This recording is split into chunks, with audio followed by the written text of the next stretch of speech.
Welcome, everybody. Thanks for coming out on this cold, dreary day. We're thrilled that you're here. I'm Leslie Huerta. I'm on the Lunch at the Library Committee here, and we've got Joyce Veneer and Sharon Mohat over there. So we pull together these speakers the first Wednesday of the month in January, or February, March, April. Then we'll take a break in the summer, and we'll start up again in the fall. But next month, mark your calendars for Mary Ann Marco. And she wrote a book called 4.5 Miles West of Sydney. It's a collection of poems, essays, and stories. I heard it's really wonderful, and she'll be here for that in the March one. And then we're tying down April, so we will let you know. But today we're thrilled. We have Dr. Jerry Bockoven with us. And Jerry is a native of Lincoln, Nebraska. He's a lifelong Huskers fan, even when they're losing, but I think that's changing. He holds a master's degree in divinity and a PhD in psychology. He's worked as a parish minister, leadership consultant, public speaker, and nonprofit administrator. He was the chair of the psychology department at Nebraska Wesleyan from 2002 to 2011, and he currently holds the title of Professor Emeritus of Psychology. In addition, his work as a psychologist has spanned 30 years, during which time he conducted therapy with individuals, couples, and families, addressing a wide variety of relational and emotional challenges. Prior to his retirement in 2020, he worked exclusively with veterans issues at the VA here in Lincoln, and he's published several academic articles and recently completed his first book that we're going to hear about today, What Rhymes with Therapy. In his spare time, he enjoys spending time with family, friends, traveling, playing guitar, we should have had you do that, and close-up magic in surviving Midwest winters. So everyone, please give a warm, warm welcome to Jerry Bockoven.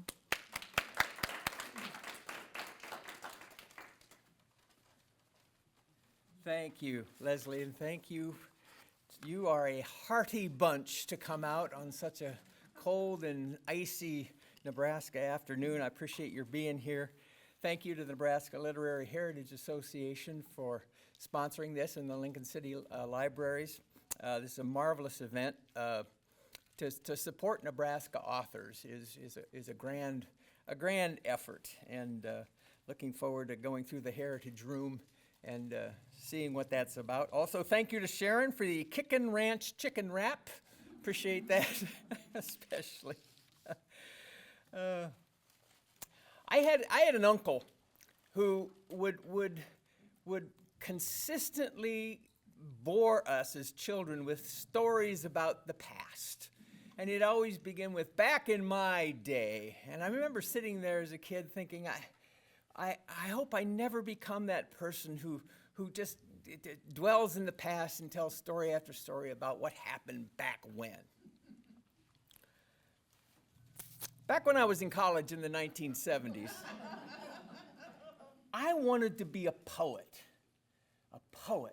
because I read T.S. Eliot and E. Cummings and Robert Frost and Maya Angelou and thought, what a marvelous thing to be able to create a poem.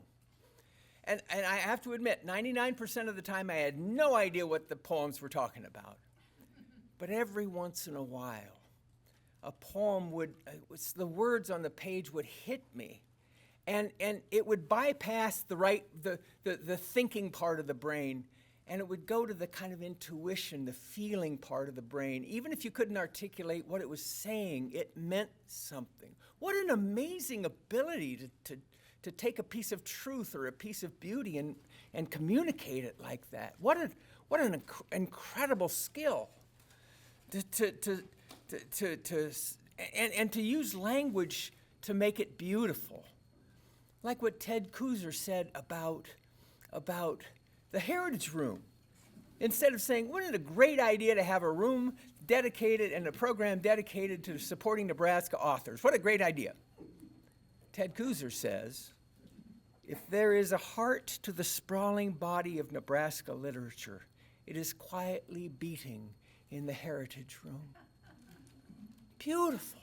What an amazing skill to have, to be able to say things like that. So I wanted to be a poet. Besides, it attracted the women. And so I took a class from Mr. Bales, who was a quirky, wonderful teacher who taught the poetry class. And he made assignments, and I turned them in, and then he called me into his office. And he said, Mr. Bockoven, some poetry is an elegant cocktail party dripping with sophistication and style. Your poetry is more like a backyard beer bash. What you write is doggerel, which is a poor, lower quality, kind of bad poetry. But that being said, Mr. Bockoven, you write bad poetry very well. Which is a lot like saying you don't sweat much for a fat guy. I mean, and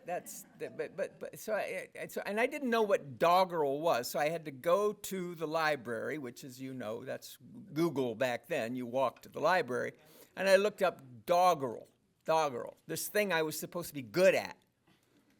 And it said doggerel is a verse characterized by having monotonous rhythms, easy rhymes, and cheap and trivial meanings, often used for burlesque or comic effect, the synonyms of which would be baloney, gibberish, prattle, garbage, nonsense, rubbish, and twaddle.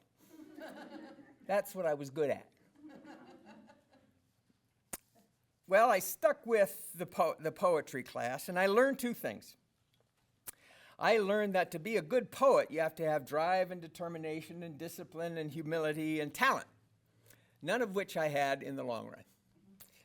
But I also learned I really love doggerel. I really like that kind of poetry. I know it's lowbrow and low class, but I really kind of like it. And so I hid that, my doggerelphilia, I hid that for many years and went on with my career. But I discovered there were others out there who also didn't mind doggerel and actually wrote doggerel and did it very well. I ran across Ogden Nash, who writes sometimes this profound and sometimes playful doggerel, using language to kind of create all kinds of reactions. Like, there once was a man in a trunk who inquired of his wife, "Am I drunk?" She replied with regret, "I'm afraid so, my pet." And he answered, "That's just what I thunk." Pure funny. It's just pleasant. It's just pleasant. Or sometimes he would write poetry, doggerel, that had to do with giving advice. If you want to keep your marriage brimming with love in the loving cup, whenever you're wrong, admit it. Whenever you're right, shut up. It's brilliant. It's brilliant. Who wouldn't love that? And there were others, Shel Silverstein, Garrison Keillor was just talking about him. Even Dr. Seuss would use doggerel to make points. So there were others out there like me with our secret love of doggerel, lowbrow poetry, backyard beer bash poetry. So I went on with my career, and my career involved I was a parish minister, and then I went to school and got in psychology and became a psychologist and worked for almost 40 years as a psychologist in all kinds of capacities, and used doggerel to kind of punch up sermons or speeches or lectures or even therapy sessions to kind of give it a little excitement, a little punch, a little push. And then I retired. And in retirement, I thought, well, I should probably do something meaningful. That's it's just what you do when you retire. You have to find something to connect to. And I thought, well, what can I do that I would find meaningful? I thought, well, I could go to the Henry Dorley Zoo and feed the baby dolphins. At least then I'd be serving a youthful porpoise. Oh, thank you for getting that. That's the only joke I got. Thank you. I appreciate that. But what really happened is they became very concerned, as are many of us, about the mental health crisis that we're having in America. We are not in good shape. You look at the numbers, the suicide rates, especially among young people. We're struggling. We're struggling as a country, as a culture.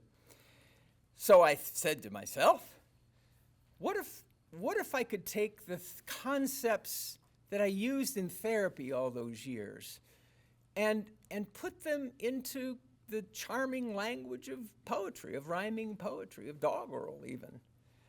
That, with the idea that sometimes when you say something differently, it lands differently. And poetry is so disarming. And sometimes what you have to say to people in therapy is difficult to hear. So maybe if you put it in language that is charming, it's easier to take. So I said, why not? So I wrote this book. And what I did was I took as many concepts as I could, put them into poetry, and then with each poem, or with most of the poems, there's a description of the ideas, and then there's exercises to put them into practice. With topics like anxiety and depression and grief and anger and trauma and relationship issues. And that's the book, What Rhymes with Therapy. Now, I won't bore you with examples.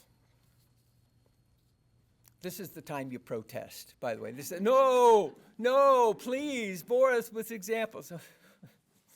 I'm my own straight man. I set things up. Let me offer you some examples. In therapy, there's something called cognitive therapy, which has us take a look at what's going on inside of us, and sometimes our minds tell us things. And they create reactions like anxiety and depression and sadness and anger and upsetness, just being upset.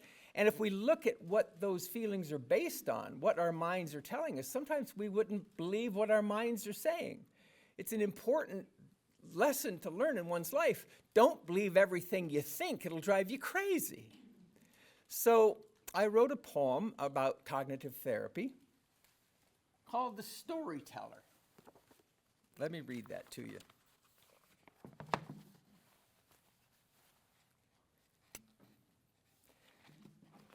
The Storyteller. When I was a youngster, I'd lay in my bed and notice a story show up in my head about how a monster lived dusk until dawn right under the bed I was lying upon. This story my mind would convince me was true, would scare me as underbed monsters will do, but then when I mustered the guts to explore, I'd find 'neath my bed there was nothing but floor. Since then I have grown, but my mind is still set on telling me stories that cause me to fret. And some are quite true, but I have this complaint. It persists in telling me stories that ain't. It tells me disaster is headed my way, most likely tomorrow, but maybe today. But then 10 tomorrows will come and then go without a disaster, at least that I know. It tells me to worry about this and that, from nuclear war to my thighs looking fat. It tells me that worry will help me somehow, but then when I do, it just furrows my brow. Whenever I try to succeed and I fail, it tells me I'm worthless and stupid and frail, but then when I look at my failures galore, I see that I'm human, not less and not more. It tells me I can't, when by dreams I'm inspired, as if I am lacking the stuff that's required. But then when I try and I stick to a plan, despite what it tells me, I find that I can. It tells me that nobody ever will be that willing to like, much less ever love me. But then when I look at my people and peers, I have lovers and friends coming out of my ears. Now minds are amazing, there's just no debate. They warn and they solve and they think and create. But when it comes round to the stories they tell, it's clear that they sometimes don't do very well. The mind storyteller just can't get enough of stories with monsters and similar stuff, but whether those stories are phony or true is left up to me and is left up to you. So take some advice from a once frightened kid. When your mind tells you stories, do what I did. Instead of believing in monsters unknown, look under your bed and decide on your own.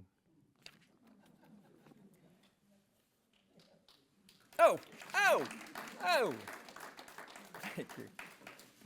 I should sit right down right now, but I'm not gonna. I should. I work a lot with people who have anger problems, which is it's an interesting field when anger kind of runs away with folks. And one of the things that people with anger problems have to learn is that anger is based on a story that the mind tells you. And if you take a look at what the mind is telling you to get you upset, sometimes you find some interesting things, like the actor-observer bias. The actor-observer bias is the idea that when you see somebody do something, we have to make sense of their behavior. And then we see ourselves do something, we have to make sense of our own behavior. But we use a different criteria. When somebody else does something, we assume it's who they are. That's why they did what they did. It's who they are. But when you ask me why I did what I did, it's, well, the situation. I'm just reacting to what's around me. So if you see somebody trip, you go, oh, they're clumsy. That's who they are. They're clumsy. It's their disposition. It's ingrained in them. But when I trip, it's the sidewalk. It was the crack in the sidewalk that caused me to trip. The actor-observer bias. And getting angry is oftentimes based on the actor-observer bias, that you're mad at that other person because you're making the assumption that that's who they are, not just that they're reacting to the situation. And that happens a lot when we're driving. I want to read you a poem called That Guy. I'm sitting at this traffic light behind a pickup truck. I'm late for an appointment, and it seems the light is stuck. My anxious thoughts land on my boss and what being late will mean, and I try to will the traffic light to switch from red to green. Then mercifully the light responds, and I feel my heart go thump. But the pickup truck in front of me just sits there like a lump. Come on, I yell inside my car where only I can hear. You stupid jerk, the light is green, now get your butt in gear. I honk my horn in outrage at his egregious sin. It's guys like him that make the world the mess that it is in. I mumble out in angry prayer, dear God, please tell me why. It seems no matter where I go, I always find that guy. That guy who spoils it for the rest, a selfish bird of prey, that guy with antisocial genes within his DNA. Then that guy finally hits the gas and moves his truck ahead. But by the time it came my turn, the lights turned back to red. And now I have to wait again for the traffic light to turn. And as I wait, I call my boss, and his voice is loud and stern. You're late, he barked, and I'm not pleased. My patience is well worn. Then I was jolted from his voice when someone honked their horn. The honk was not polite or nice. It was loud and long and mean. And then I realized the light had long since turned to green. I sheepishly moved forward and looked in my rearview mirror. The driver had his finger up, the middle one, I fear. I wanted to explain my lapse and how I got distracted, but the driver flipping me the bird only cares how I have acted. To him, I am the problem. He doesn't care just why. And to my shock, I realize, to him, I am that guy. I'm not an antisocial, despite my traffic sin. I was just reacting to the situation I was in. I realized how quick I judged the driver of the truck. Perhaps he too was distracted by some measure of bad luck. When judging others' actions, it's commoner by far to assume their motives dwell within the person that they are. But when we come to judge ourselves, the blame gets relocation. I'm not the person it's not the person that I am, it's just the situation. Perhaps there is a lesson here of how we ought to try to be slow to judge, especially when we come across that guy. Sounds like Nebraska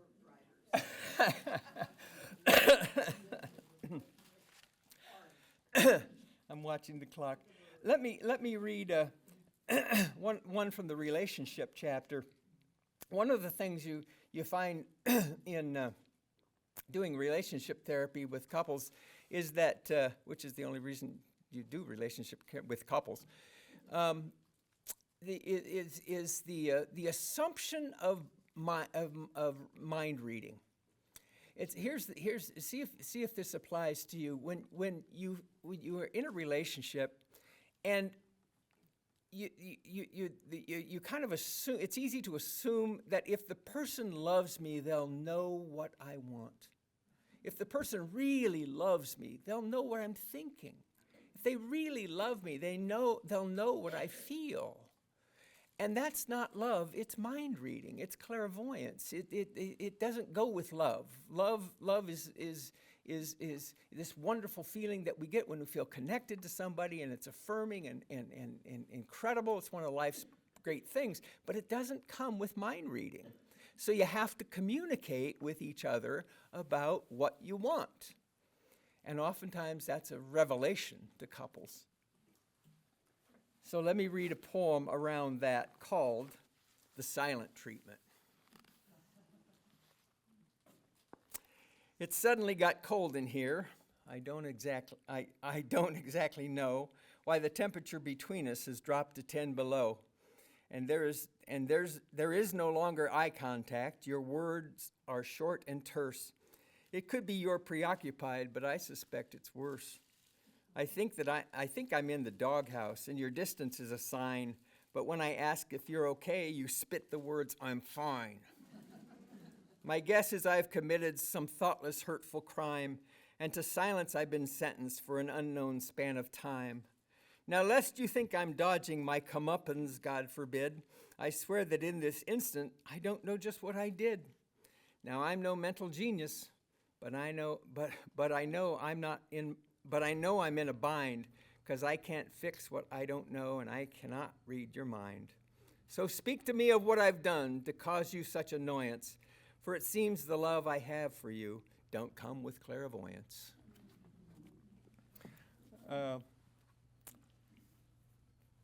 There is a chapter in the book on depression as well, as you might imagine.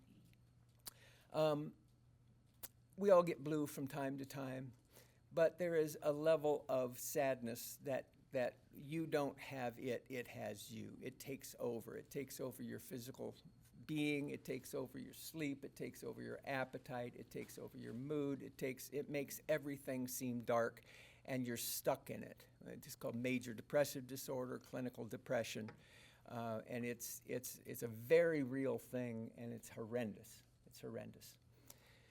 And even more horrendous is that 30% of people who get to that level have what we call treatment-resistant depression. The pills don't work, the therapy don't work, exercise doesn't work, all the things, all the tools that we have to try to help people out of that hole don't work. It's a terrible place to be. It's the seventh ring of hell here on earth. And sometimes we get so dedicated to getting away from the depression. We got to make it go away. We have to cure it. We have to eliminate it, that we forget to listen to it. Because sometimes depression is trying to tell us something. Some change we need to make in our attitude, some change we need to make in our lives, some need that we have that we're not paying attention to. Sometimes the depression is trying to tell us something. Read this poem called "You Know Me Not," and the imagine that it is about that type of depression. I knew of him from others and from books that I had read, a dark vampiric shadow that inflicted pain and dread. And though I thought I knew him well from all that I could see, I came to know I knew him not until he came to me. He snuck in uninvited and with cat-like speed and stealth deprived me of the cornerstones of happiness and health. "You thief," I cried, "you've stolen all my passion, peace, and hope." "You know me not," he said, as I slid down depression's slope. His presence weighed upon me like a heavy iron quilt, till I felt my soul go breathless and my motivation wilt. "You devil," I accused him, "it's with hell you are aligned." "You know me not," again, he said, as further I declined. Sadistic and relentless, he tormented me with shame and scarred me with a sadness that had neither face nor name. "You torturer," I vilified, "have you come to punish sin?" "You know me not," was his reply as my will to live grew thin. In time, his poison overwhelmed my means to tolerate. My body hurt, I could not sleep, nor could I concentrate. You're a chemical imbalance that's embedded in my brain. For some, perhaps, but still you know me not, was his refrain. I'll fight you then, you wretched curse, with power, pills, and prayer. As long as you're defeated, who you are, I do not care. But war was unsuccessful, and no matter how I fought, his unforgiving mantra mocked, and still you know me not. Sometimes there is in helplessness an absolute defeat, a place that opens up inside where mind and wisdom meet.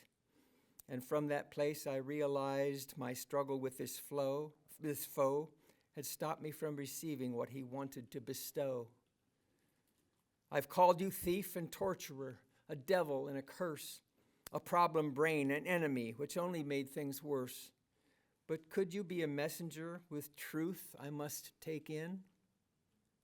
You know me now, he said, and now your healing can begin. Well, it is my deepest hope for the book that someone reads the poems and sees something that they hadn't seen before that helps them live a better life inside and out. So thank you again for coming and for your support of this backyard beer bash of a book. I guess we have a little time for questions and some discussion, and we can open it up to whatever it is you'd like to talk about. Yeah. I'd like to read the whole title. Oh, yes, the whole title, thank you. It's What Rhymes with Therapy. I have to read the title of my own book. Isn't that sad? It's kind of sad. What Rhymes with Therapy, Poetic Pathways to Hope and Healing in Troubled Times.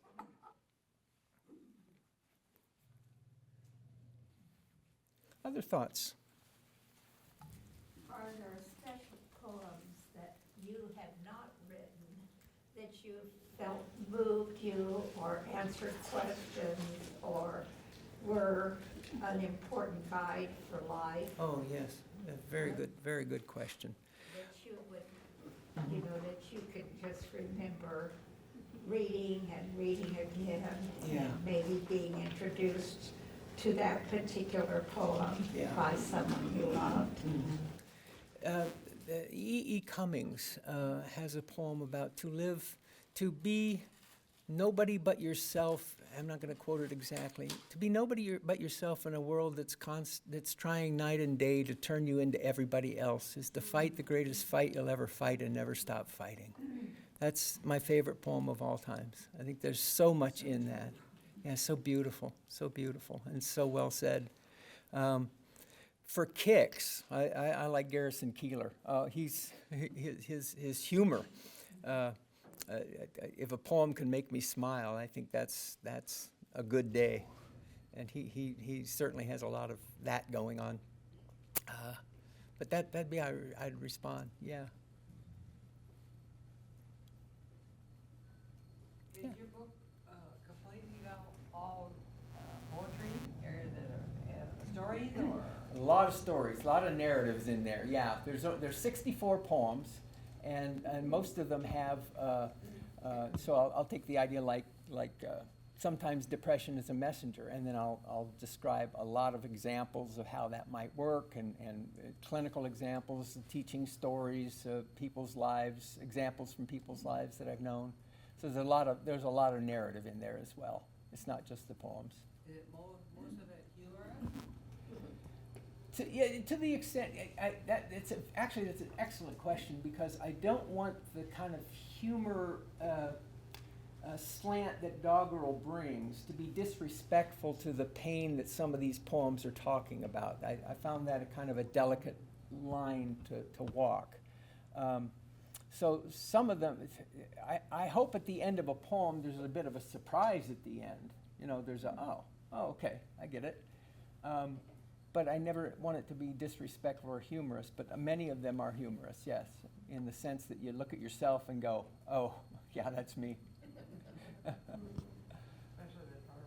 the part. Yeah. The driving part. The driving part, yes. Over here, Yes. your analogy subject of anger. Recently, I didn't realize I had anger until I started playing cards and games with old people.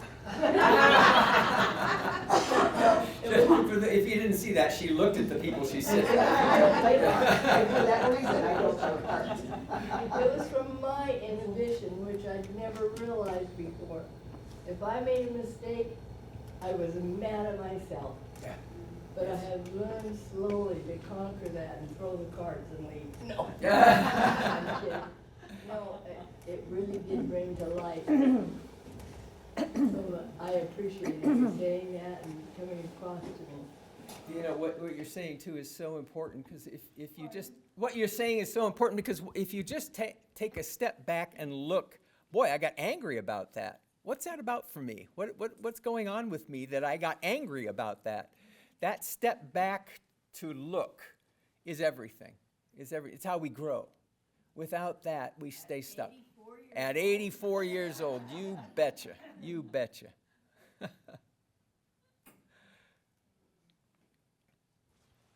Yeah. I just wanted to tell you that I thoroughly enjoyed all of those poems you wrote. Oh, They're thank you. just ingenious to my mind. Oh. I could never do that. And you know, they're a little bit funny, but like what you described, you know, there's meaning to them. Yeah. There's such good meaning, but yet they're lighthearted. Yeah. I just think that that is a true talent to be able to do that. Well, thank you so much. I appreciate that. Mr. Bales would be proud. Is that, where did you learn most of, I mean, did you take specific class? Now, I went to college, but I didn't study those type of things. So are there specific classes to learn how to put poems together? Oh, And yes, things. yes, Okay. there are. I took one class in college, as I say, and I got a pity grade to get out. I mean, it was, he could never turn me into a real poet, and I think it was to his great frustration. just didn't have the material. But yeah, there's writing groups and people who share their poetry all over the city, I think. I think for me, I mostly listen to it in music. Yes. I like, Yes. you know, Bob Dylan. Mm-hmm. You know, people like that write music. For me, I think I listen to more poetry. Those are the songs I'm attracted to because Yeah. I'm a person, now my son and my husband, and I have a daughter, we listen to the words. Yeah. And there's so much poetry in the words of people that sing.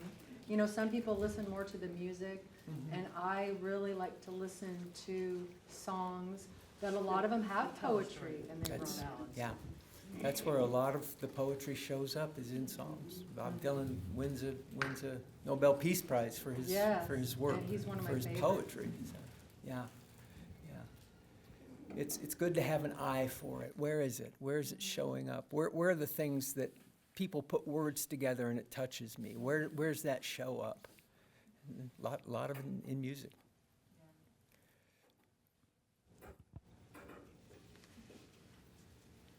Of course, there's never been any good music since 1978, but that's just me.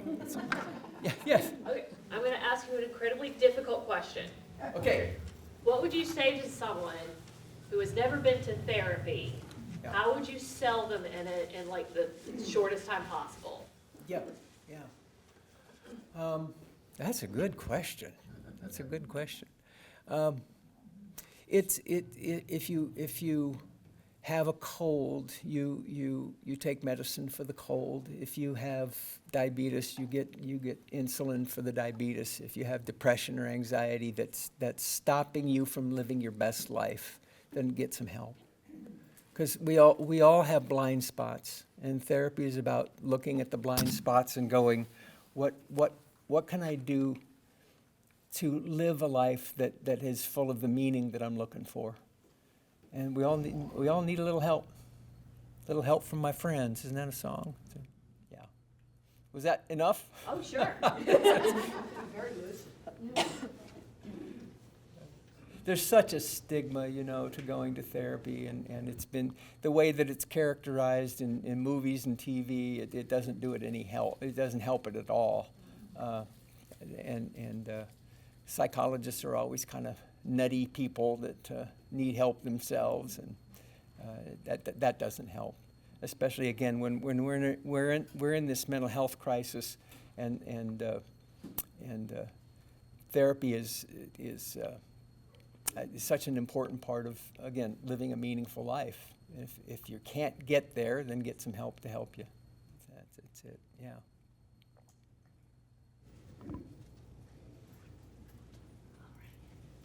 Okay. Thank you. Let me get this out of your way. Here. This is just a little something for thank you for sharing your work with us today. This is lovely. Thank you so much. Thank you. The Heritage. It says the Heritage Room. Yes, it's official. Thank you. Thank you, and thank you all for coming.